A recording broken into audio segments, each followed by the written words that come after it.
Hello everyone, welcome to algo Bangla 29। আজকের ভিডিওতে আমরা সি ল্যাঙ্গুয়েজ দিয়ে একটি প্রোগ্রাম লিখব এবং এর খুঁটিনাটি বিষয়গুলো জানব। চলো শুরু করি। সি ল্যাঙ্গুয়েজ লেখার জন্য প্রথমেই আমাদের দরকার হবে একটা আইডিই, যেখানে আমরা একটা কোড লিখব এবং সেটা রান করে দেখব কোডটি ঠিকঠাকভাবে কাজ করে কিনা। এর জন্য বেশ কিছু আইডিই রয়েছে, তবে আমি কিছু আইডির কথা বলবো প্রথমে, যেমন হচ্ছে কোড ব্লকস।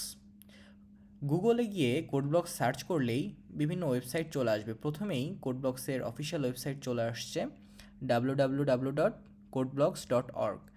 এখানে গেলে আমরা কোড ব্লকসের ওয়েবসাইটে চলে যাব। এখানে আমরা ডাউনলোডস অপশন পাবো।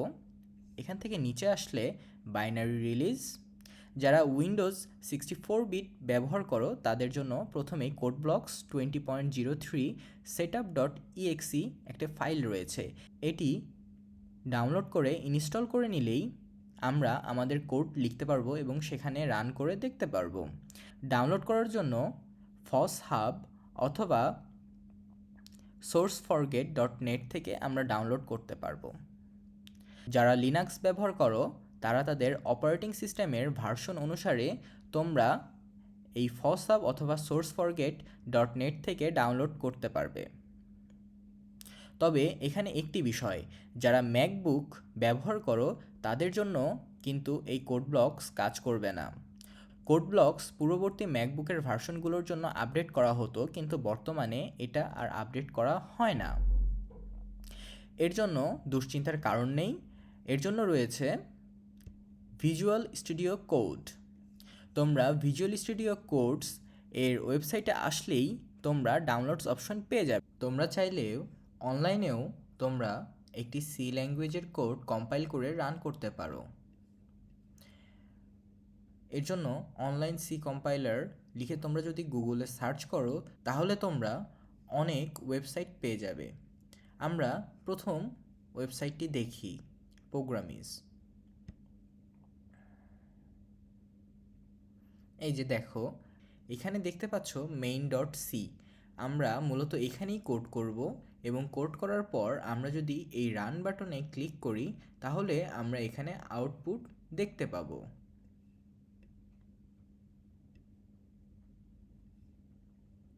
এছাড়াও তোমরা যারা ম্যাকবুক ব্যবহার করো তাদের জন্য ম্যাক অপারেটিং সিস্টেমের ডিফল্ট কোড করার জন্য একটা আইডি রয়েছে, Xcode। তোমরা কিন্তু এই Xcodeও কাজ করতে পারো। Xcode সি ল্যাঙ্গুয়েজ দিয়ে প্রোগ্রাম লেখার পদ্ধতিটা আমি দেখিয়ে দিচ্ছি। Create new project. তোমরা ম্যাক ওএসে চলে আসবে। এখান থেকে কমান্ড লাইন টুল, তারপরে নেক্সট। এখানে একটা প্রোজেক্টের নাম দিয়ে দিবে। আমি দিচ্ছি অ্যালগো বাংলা 29। এখান থেকে তোমরা ল্যাঙ্গুয়েজ সিলেক্ট করতে পারবে। আমি সি দিয়ে দিচ্ছি, তারপরে নেক্সট সিলেক্ট করে দিলাম কোথায় আমরা ফাইলটি সেভ করব, তারপরে ক্রিয়েট।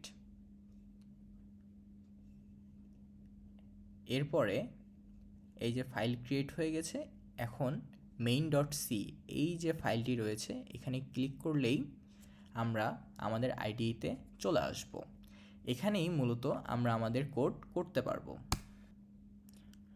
আমি এখন ম্যাকবুক ব্যবহার করছি, তাই সবার সুবিধার্থে আমি VS স্টুডিও এই আইডিই দিয়ে প্রোগ্রামটি লিখে দেখাবো। আমাদের ভিজুয়াল স্টুডিও কোড আইডিইটি ওপেন হয়ে গেছে। এখন আমাদের দরকার একটা ফাইল ক্রিয়েট করা, যেখানে আমরা আমাদের প্রোগ্রামটি লিখব। এই ফাইল ক্রিয়েট করার বিভিন্ন উপায় রয়েছে। যেমন আমি যদি বাঁ পাশের উপরে কর্নার ফাইল মেনুতে যাই, এখানে new file, new window, new text file এ ধরনের আরও অনেক কিছু রয়েছে। ওপেন, সেভ অ্যাজ, এখান থেকেও আমরা ওপেন করতে পারি।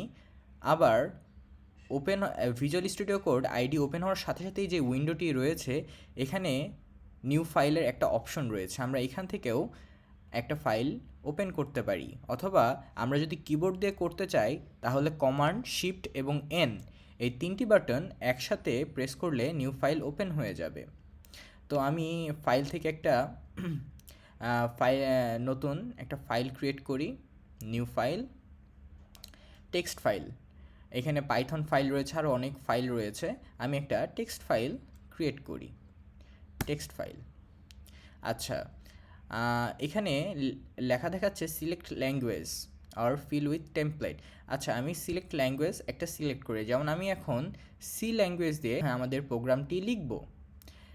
তার জন্য আমি সি সিলেক্ট করে নিচ্ছি। আমাদের সি সিলেক্ট করা হয়ে গেছে। এখন আমি প্রথমে ফাইলটাকে সেভ করে নিই। সেভ করার জন্য আবার ফাইল অপশনে যাব এবং এখানে দেখো সেভ এই অপশনটি রয়েছে। অথবা কেউ যদি কিবোর্ড থেকে সেভ করতে চাও, তার জন্য কমান্ড এবং এস এই দুটি বাটন একসাথে প্রেস করলে সেভ হয়ে যাবে। আমি সেভ করি, সেভ বাটনে ক্লিক করলাম। এখন আমি আমার ফাইলের একটা নাম সিলেক্ট করব। ধরলাম আমি নাম দিচ্ছি এখানে অ্যালগো বাংলা 29। আচ্ছা, এখানে একটা বিষয় যে আমরা যখন VScode কোনো ফাইল সেভ করব, তার নাম অবশ্যই ছোট হাতের অক্ষর ব্যবহার করব, না হলে প্রোগ্রামটি মাঝে মধ্যে সঠিকভাবে রান করবে না। হ্যাঁ, এখন সেভ বাটনে ক্লিক করলেই দেখো আমাদের ফাইলটির নাম কিন্তু algobangla29.c চলে এসেছে। আচ্ছা, এখানে .c দেওয়ার কারণ কি? .c দেওয়ার কারণ হচ্ছে এটা একটা এক্সটেনশন, এটা হলো সি ল্যাঙ্গুয়েজের এক্সটেনশন।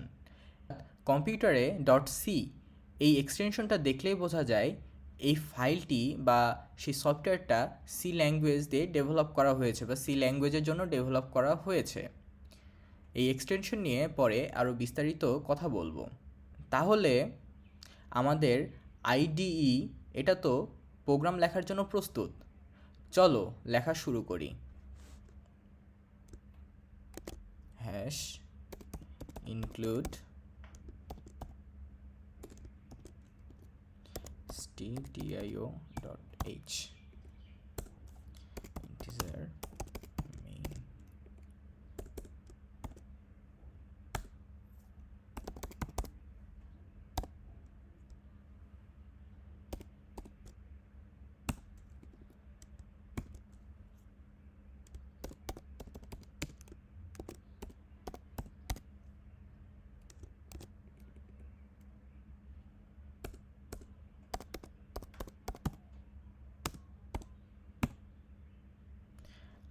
আচ্ছা, আমাদের প্রোগ্রাম লেখা শেষ।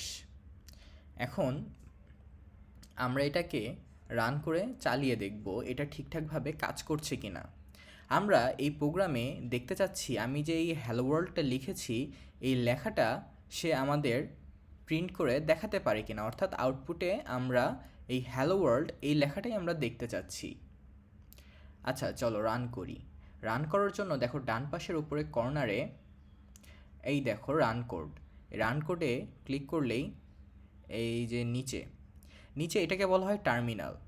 VScodeর টার্মিনালে সবসময় আউটপুট দেখা যায়। আচ্ছা, এখানে দেখো হ্যালো ওয়ার্ল্ড, এই যে দেখো এখানে কিন্তু আমাদের আউটপুট সঠিকভাবে শো করছে। আচ্ছা, তাহলে আমরা প্রোগ্রামও লিখলাম এবং আমাদের আউটপুটও আমরা ঠিকঠাকভাবে পেয়ে গেছি। এখন আমি যে প্রোগ্রাম লিখলাম এই প্রোগ্রামটার মানে কি? হ্যাশ ইনক্লুড stdio.h এইগুলোর মানে কি? চলো এ বিষয়ে একটু জেনে আসি। এখানে দেখো প্রথমেই লেখা আছে হ্যাশ ইনক্লুড stdio.h। আচ্ছা, এটা হচ্ছে একটা হেডার ফাইল। এই বিষয়টা নিয়ে আমি একটু পরে কথা বলছি।